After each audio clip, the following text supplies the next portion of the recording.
바랍니다. 오늘 여러분과 같이 나누고자 하는 말씀은 형통의 저주입니다. 문제의 제기로 인생의 가장 위험한 때는 언제입니까? 우리는 되게 고난의 때가 유기라고 생각합니다.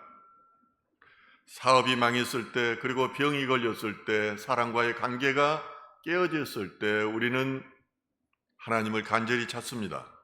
그러나 고난은 유기가 아니라 유장된 축복입니다.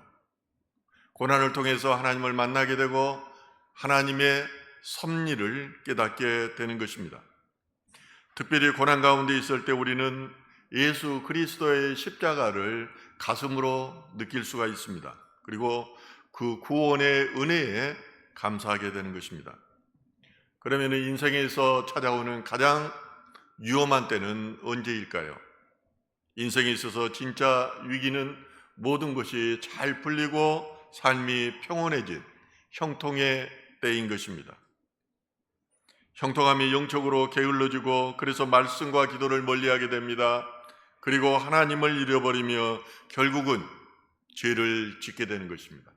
저는 이 영적 원리를 가리켜서 형통의 저주라고 부르고자 합니다. 오늘 본문은 다윗의 일생에서 가장 뼈아픈 사건을 기록하고 있습니다. 다윗의 삶에 있어서 신앙의 중심을 바로 세우는 귀한 시간이 되기를 원합니다. 먼저는 사명의 자리를 이탈하게 만드는 형통에 대해서 말씀을 나누고자 합니다. 다윗은 하나님으로부터 택하심을 받은 사람이었습니다. 하나님의 사람은 자신의 유익과 목적을 위해서 사는 것이 아니라 하나님의 뜻을 위해서 살아가는 사람입니다. 그러므로 이런 삶을 가리켜서 사명자라고 말합니다. 그런데 오늘 본문 1절은 매우 대조적인 두 상황을 설명하고 있습니다. 사무엘하 11장 1절 같이 한번 읽겠습니다. 그 해가 돌아와 왕들이 출전할 때가 되매 다윗이 요압과 그에게 있는 그의 부하들과 온 이스라엘 군대를 보내니 그들이 암몬 자손을 멸하고 랍바를 에워쌌고 다윗은 예루살렘에 그대로 있더라. 다윗은 하나님께 순종함으로 많은 축복을 받았습니다.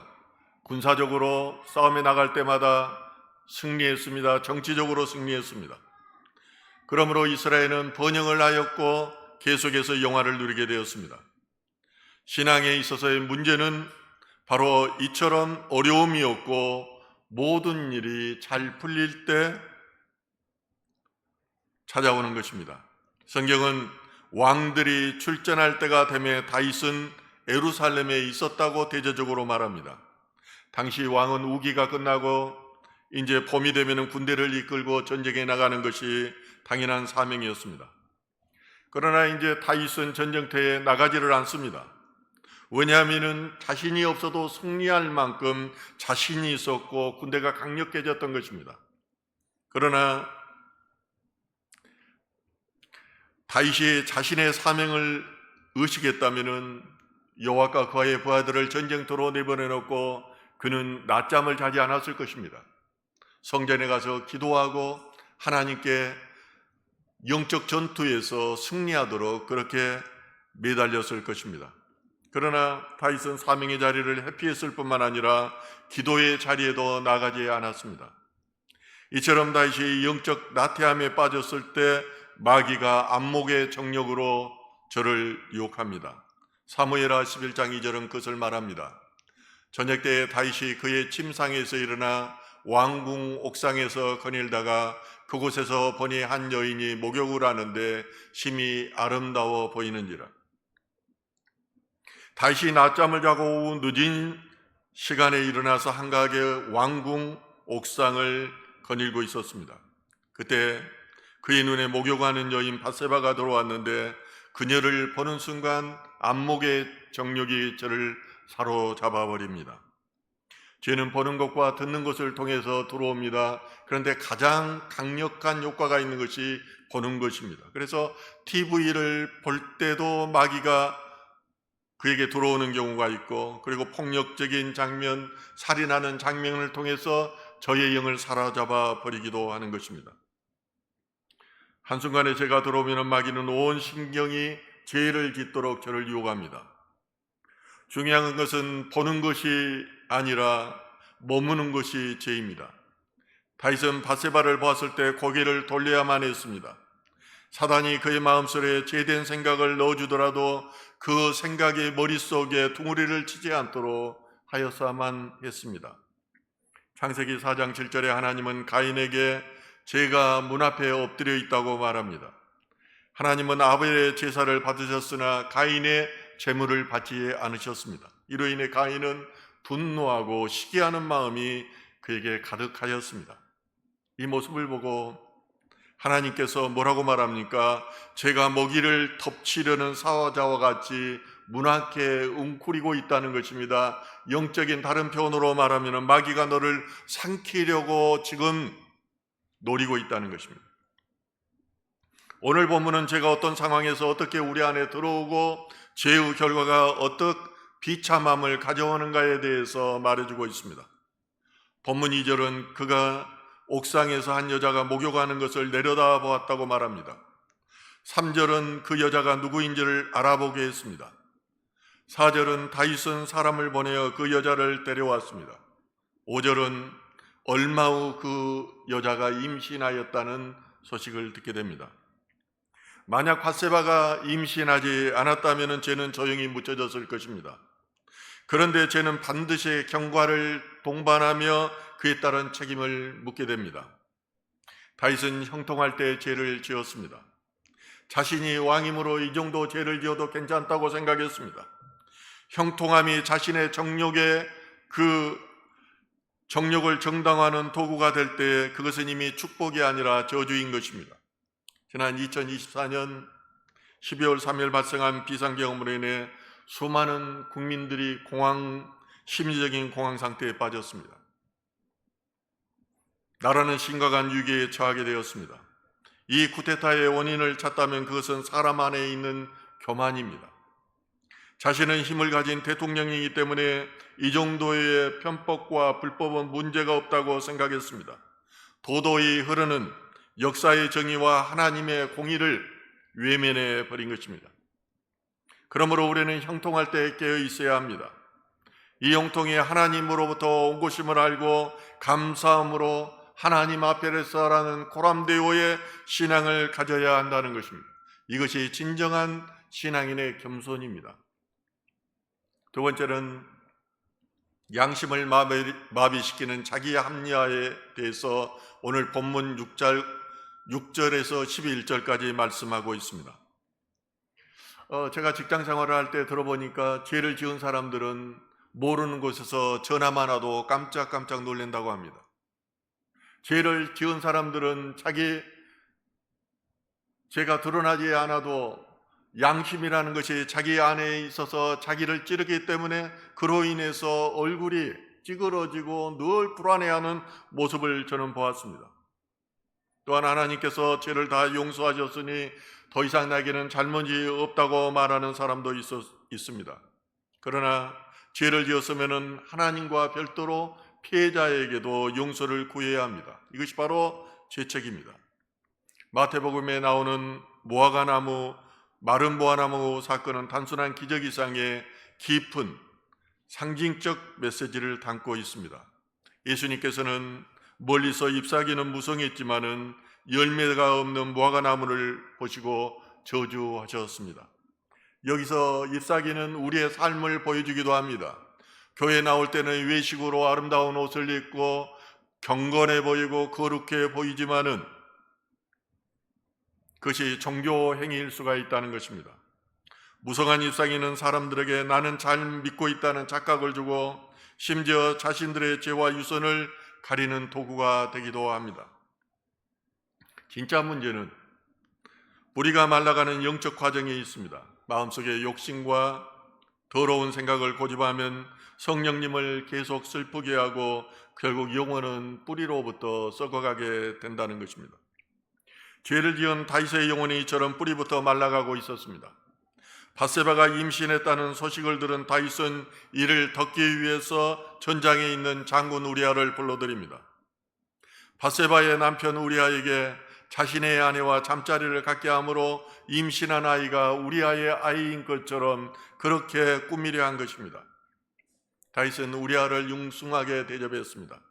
선물로 준 후에 집으로 가서 아내와 쉬라고 권유합니다. 그러나 우리아는 두 번이나 왕의 제안을 거절합니다. 그리고 이렇게 말합니다. 사무엘하 11장 11절입니다. 같이 읽겠습니다. 우리아가 다윗에게 아뢰되 언약궤와 이스라엘과 유다가 야영 중에 있고 내 주 요압과 내 왕의 보아들이 바깥들에 진치고 있거늘 내가 어찌 내 집으로 가서 먹고 마시고 내 처와 같이 자리이까? 내가 이 일을 행하지 아니하기로 왕의 살아계심과 왕의 혼의 살아계심을 두고 맹세하나이다 하니라. 저에게는 이 말씀이 이렇게 들립니다. 언약궤와 이스라엘과 유다가 야행 중에 있고 왕의 부하들은 전쟁 중에 있는데 왕께서는 어찌 당신의 왕궁에서 먹고 마시고 내 아내와 같이 잠을 잤나이까? 우리아는 왕의 특별한 용건도 없이 전쟁 중에 있는 자신을 불러들이는 것을 보고 그리고 융숭한 대접을 하는 것을 보고 이상하게 생각했을 것입니다. 그러므로 집안의 하인들에게 자신이 없는 동안 집안에 무슨 일이 있었는지를 물어보았을 것입니다. 그러자 하인들은 얼마 전에 장군의 부인이 다윗 왕의 부르심을 받고 궁궐에 들어가 하룻밤을 자고 왔는데 그 안에서 무슨 일이 일어났는지 우리는 모르겠나이다라고 대답했을 것입니다. 그러므로 우리아는 왕에게 차마 자신의 비참한 심정을 그대로 토로하지 못하고 역설적으로 말했다고 보는 것이 합리적인 의심입니다. 이처럼 형통에 취하면 옳고 그름에 대한 감각이 마비됩니다. 자신의 권력이 모든 것을 덮어줄 것이라고 믿습니다. 자신의 가진 부가 모든 문제를 해결해 준다고 믿습니다. 이러기 위해서 나는 권력을 가졌고 이러기 위해서 나는 돈을 벌었다고 스스로를 합리화하는 것입니다. 그러므로 다윗은 충직한 신하의 고백 앞에서 회개하기보다 더 큰 범죄를 모의하게 됩니다. 이제 요압 장군에게 편지를 써서 우리아를 전쟁의 선두에 서게 함으로 죽게 하라는 것이었습니다. 야고보서 1장 15절은 욕심이 잉태한 즉 죄를 낳고 죄가 잔성한 즉 사망을 낳느니라고 말합니다. 이처럼 욕심은 내면에서 발생하며 작은 욕심이 방치하면 장차 큰 죄를 짓게 되는 것입니다. 이는 우리의 상과 영적 상태에 심각한 영향을 미치게 된다는 것입니다. 결국 다윗은 밧세바의 간음죄를 덮기 위해서 무고한 부하장군을 죽이는 살인죄를 범하게 되었습니다. 다윗이 범죄한 이후 밧세바가 아들을 낳을 때까지 그는 양심이 마비된 상태로 지냈습니다. 모든 죄가 다 덮어지고 매사가 자신의 계획대로 다 잘 진행된다고 생각했습니다. 그러나 하나님은 불꽃 같은 눈으로 이 모든 과정을 지켜보고 계셨고 알고 계셨습니다. 경찰 선교 현장에도 복음으로 유작한 거짓이 가득합니다. 어떤 분이 눈물로 기도했더니 하나님께서 내가 보고 있고 내가 알고 있다고 말씀해 주셨다고 합니다. 이처럼 하나님께서는 모르는 것 같지만은 다 보고 계시고 다 알고 계십니다. 이때 하나님께서 나단 선지자를 다윗에게 보내어 비유를 통해 그의 죄를 지적하고 책망하십니다. 그 비유의 말씀은 이렇습니다. 한 성읍에 두 사람이 살고 있었는데 한 사람은 매우 부유했고 한 사람은 가난했습니다. 부자는 모든 것을 다 가졌는데 가난한 이웃의 하나뿐인 암양 새끼를 손님에게 대접하려고 빼앗아 갔다는 것입니다. 그리고 그가 누구냐고 묻는 다윗에게 왕이 바로 그 사람이라고 지적합니다. 다윗은 자신의 죄가 덮어졌다고 생각했는데 하나님께서 나단 선지자를 통해 구체적으로 죄를 지적하시는데 그리고 죄를 생각나게 하셨던 것입니다. 그 순간 다윗은 무슨 생각을 했겠습니까? 하나님이 다 보고 계셨구나. 하나님이 다 알고 계셨구나. 저도 잠을 잘 때 지금까지 함께 하신 하나님을 묵상해 보면은 하나님이 다 보고 계셨고 그 상황을 다 알고 계셨고 내가 무슨 생각을 하는지를 다 알고 있었다는 것을 깨닫게 됩니다. 그렇기 때문에 그 하나님이 두려운 것입니다. 하나님은 우리의 행동뿐만 아니라 우리의 생각까지도 감찰하시는 분입니다. 하나님과 직면해 보지 않으면 하나님에 대해서 알지 못합니다. 그리고 하나님에 대해서 두려워하지도 않게 되는 것입니다. 하나님과의 직면이었기 때문에 순종하지도 않습니다. 저는 최근에 어떤 학교 재단 이사장님으로부터 실전적인 신학대학을 설립해서 저더러 총장을 맡으라는 제안을 받았습니다. 저는 단번에 거절했습니다. 저는 경찰 선교가 사명이기 때문입니다. 그런데 학교 건물은 자신의 건물을 사용하라고 했습니다. 필요한 자금은 미국 기독교 재단에서 들어온다고 했습니다. 저는 마음이 조금씩 흔들리기 시작했습니다. 정말 제대로 된 신학교를 설립해서 경찰 선교 리더 그리고 군 장교들, 직장 선교 리더들을 말씀으로 양육하면 좋겠다는 그런 생각이 들었습니다. 그러나 그 생각의 이면에는 돈과 명예가 슬며시 들어오는 것을 저는 느꼈습니다. 평생을 좁은 길을 가겠다고 다짐했는데 사단이 육신의 정력으로 저를 유혹한 것입니다. 며칠 후 친구 목사님을 만났더니 그 친구 목사님이 하나님께서 저에게 영적 간음이라고 책망하셨다는 말을 했습니다. 저는 곧바로 간사님께 전화를 해서 그 중지하라고 했습니다. 하나님보다 다른 것을 더 사랑하는 죄를 범하였다는 것입니다. 이처럼 사단마귀는 하나님의 사람일지라도 끊임없이 우리를 유혹하고 넘어지게 합니다. 그러나 하나님은 자신이 선택한 백성이 죄를 짓는 것을 용서하지 않습니다. 반드시 책임을 물음으로 하나님께 돌아오게 하는 것입니다. 만약에 죄를 지었는데 하나님께서 책망하지 않으신다면 그것은 유기한 고아와 같은 것입니다. 그는 지옥에 가기로 결정되었기 때문에 그냥 어떤 죄를 계속해서 반복적으로 하더라도 그냥 유기해버리는 것입니다. 다윗은 밧세바 사건으로 인해서 낳은 아들을 잃었으며 백주에 자신의 후궁들이 아들 압살롬으로부터 강간당하는 수치를 당해야만 했습니다. 그럴 뿐만 아니라 요압 장군을 시켜서 우리아를 전등터에서 죽게 한 다윗 왕은 그에게 약점이 잡혔습니다. 그래서 그 뒤로 한번 보십시오. 요압 장군이 자꾸 다윗 왕의 명령을 듣지 않습니다. 자꾸 거절합니다. 그러므로 왕의 권위가 실추되게 되는 것입니다. 하나님께서는 다윗에게 철저하게 죄의 책임을 물음으로 다시는 그가 범죄치 않도록 그렇게 경계하신 것입니다. 결론입니다. 하나님의 절대 주권을 우리는 회복해야 합니다. 다윗의 일상은 밧세바 사건을 기점으로 두 갈래로 나누게 됩니다.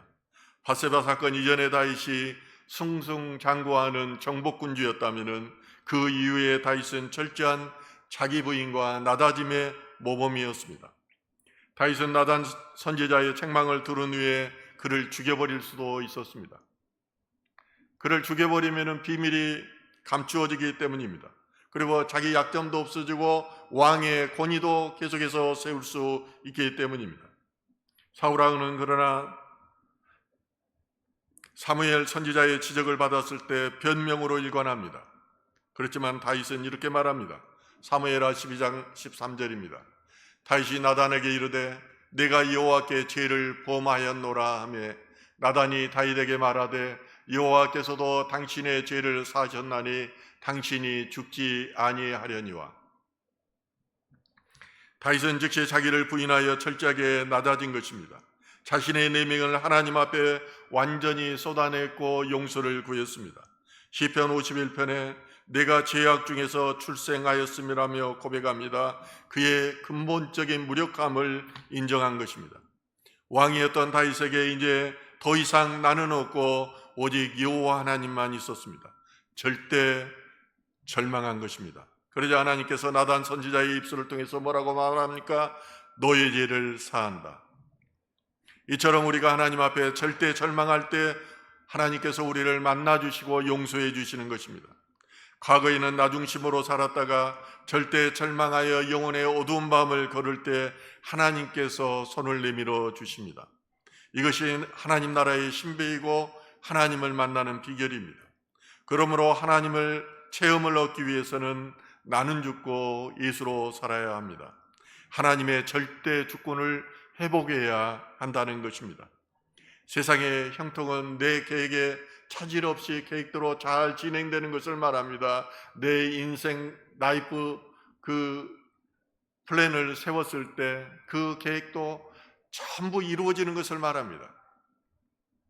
그러나 하나님은 자신이 선택한 그 백성들이 계획대로 하나님 앞에서 계획대로 세우게 된 대로 행하게 하십니다. 그러나 하나님의 뜻이 아닐 때는 아무리 그 계획이 좋을 때라도 철저하게 그 계획을 거부하고 막아버리시는 것입니다.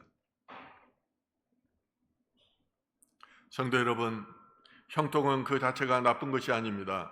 하지만 하나님 없는 형통, 사명을 잊은 안락함은 우리를 파멸로 이르는 독배라는 사실을 기억해야 합니다. 그러므로 우리는 사명의 자리를 지켜야 합니다. 하나님께서 여러분에 맡기신 기도의 자리, 헌신의 자리를 떠나지 말아야 합니다. 중요한 것은 형통이 아니라 하나님과의 동행입니다. 가장 위험한 형통의 저주에서 벗어나 하나님의 절대 주권을 인정하며 하나님의 동행하는 진정한 영적 형통의 삶을 사시기를 주님의 이름으로 축원합니다. 오늘 말씀